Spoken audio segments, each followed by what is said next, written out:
ध्यान कक्ष से जैसे तैसे वापस आने के बाद मैं थोड़ी देर तक लेट गया और उसी अनुभव के बारे में सोचते सोचते कब मुझे नींद आ गई पता ही नहीं चला। मुझे ऐसी नींद आई जैसे मैं बेहोश हो गया। अगले दिन सुबह 4 बजे जब हम सब लोग नहा धोकर ध्यान कक्ष में पहुंचे तो एक गुरु भाई ने मुझसे कहा कि कल शाम को लगभग 5 बजे मैं आपके कक्ष की ओर आया था, परंतु आप जिस तरह से सो रहे थे मानो कोई लाश पड़ी हो, तो मैंने आपको डिस्टर्ब करना उचित नहीं समझा। उनकी ये बात सुनकर मैं सिर्फ मुस्कुरा दिया। फिर उन्होंने मुझसे कहा कि जब से हमने सरल ध्यान करना शुरू किया है तब से हमारी नींद बहुत कम हो गई है। ऐसा किस वजह से हो रहा होगा? मैंने उनसे कहा कि इस प्रश्न का उत्तर तो केवल गुरुजी ही दे सकते हैं। उठने में गुरुजी भी ध्यान कक्ष में पहुंच गए।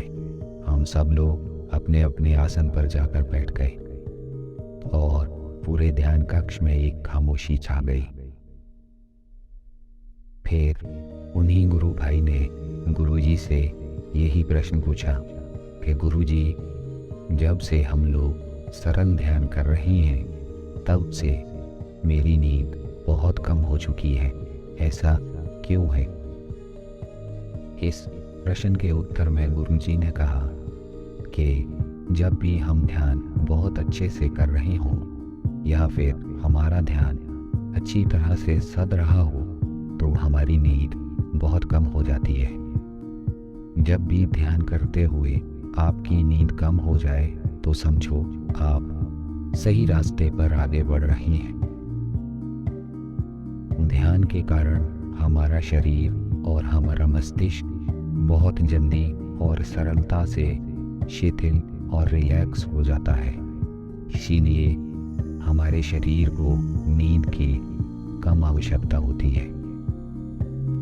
तो आप अपने नींद के समय को जरूर देखें। अगर यह कम होती हुई जाती है तो समझिए आप सही रास्ते पर आगे बढ़ रहे हैं। तत्पश्चात गुरुजी ने कुंडलिनी के बारे में बताना शुरू किया।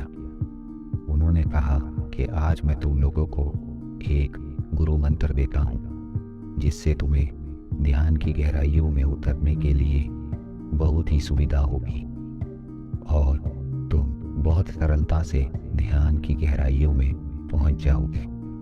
उन्होंने कहा कि सबसे पहला और सबसे महत्वपूर्ण नियम जो सभी साधकों को ध्यान में रखना चाहिए वो है आशा से भरे हुए होना। उन्होंने कहा जिस आदमी का पहला कदम आशा के साथ उठेगा उसका आधा सफर समझो तय हो गया। इसके विपरीत जिसका पहला कदम ही निराशा से उठेगा वो लाख कोशिश कर ले परंतु वो वहाँ कभी नहीं पहुँच पाएगा जहाँ वो पहुँचना चाहता है। आशा एक महत्वपूर्ण भावना है जो हमारे जीवन में एक महत्वपूर्ण भूमिका निभाती है। यह हमें ध्यान की ओर आगे बढ़ने की प्रेरणा देती है, हमें ध्यान में गहराई तक पहुँचने में मदद करती है। आशा हमें एक सकारात्मक दृष्टिकोण देती है और हमारी मनोदशा को बढ़ाती है। इसके बिना हम ध्यान में हताश और निराश हो जाते हैं। आशा के माध्यम से हम अपने आप में विश्वास रखते हैं और अपने सातों चक्रों को खोलने के लिए निरंतर प्रयास करते हैं। यह हमें दृढ़ता देती है और हमें हर मुश्किल से निपटने की क्षमता देती है। जीवन में कई बार हमें असफलता का सामना करना पड़ता है। इस दौरान सिर्फ आशा ही हमें उठाने वाली ताकत होती है जो हमें हार नहीं मानने के लिए प्रेरित करती है। इसलिए आशा एक बहुत ही महत्वपूर्ण भावना है जो हमें जीवन के हर मोड़ पर प्रेरित करती है। फिर मैंने गुरुजी से पूछा कि हम हमेशा आशा से कैसे भरे हो सकते हैं जबकि कभी कभी हमें निराशा घेर लेती है। इसके जवाब में गुरुजी ने कहा कि मैं तुम्हें एक और गुरु मंत्र देता हूँ।